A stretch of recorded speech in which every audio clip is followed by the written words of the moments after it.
Aujourd'hui, en France, quand on veut faire des études dans la coiffure, on est formé finalement beaucoup plus sur un cheveu de type caucasien que de type afro. Et je ne me voyais pas partir dans un CAP classique et devoir en fait apprendre finalement beaucoup plus sur un cheveu de type lisse qu'un cheveu de type afro, ce qui moi m'intéresse finalement au quotidien. Coach capillaire, pourquoi? C'est parti déjà d'une passion personnelle. Pour moi, en fait, quand je suis retournée au naturel, j'ai voulu entretenir mes cheveux différemment, mes cheveux crépus que je connaissais pas du tout.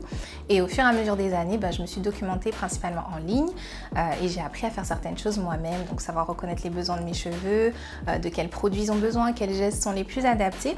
Et au fur et à mesure des années, en fait, j'ai nourri finalement une passion par rapport à l'entretien des cheveux crépus et bouclés. Et en fait, on a commencé à me demander beaucoup de conseils. Donc c'est vrai qu'au début, je le faisais un petit peu de manière je dirais un petit peu comme ça, sur les réseaux sociaux, on m'envoyait un petit message et j'essayais de conseiller la personne. Et je me suis dit que pour aller beaucoup plus loin, il fallait que j'ai une certification qui me permette de vraiment officiellement être coach. Donc je suis passée par une coiffeuse guadeloupéenne qui s'appelle Mini Hairstyle et elle a carrément lancé une formation destinée justement aux professionnels de la coiffure et aux aficionados, on va dire, donc les passionnés, mais qui ont déjà une certaine expertise dans le domaine.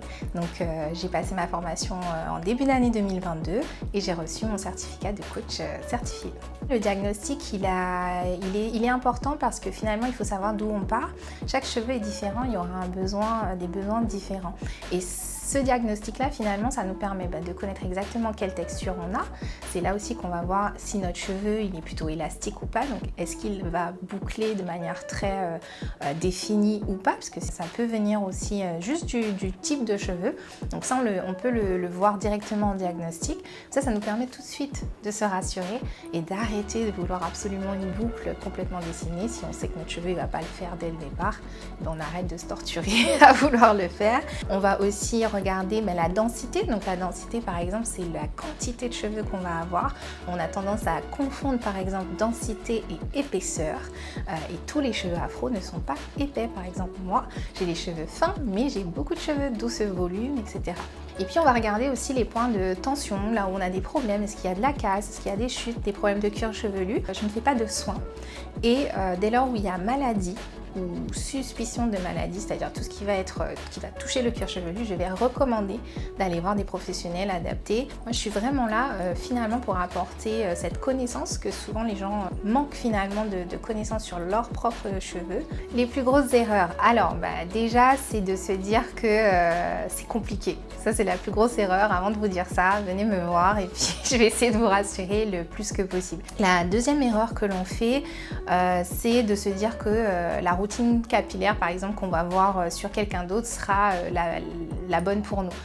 Et parfois, ce sont nos exigences capillaires qui nous emmènent vers des choses très compliquées en termes de coiffure, d'application de produits, et pas forcément, c'est pas la santé de nos cheveux qui prime. Donc, on fait des choix plus esthétiques qui nous prennent beaucoup de temps que tout simplement d'entretien et de préserver la santé qui prennent moins de temps, mais qui demandent à ce qu'on fasse parfois des sacrifices sur certaines choses.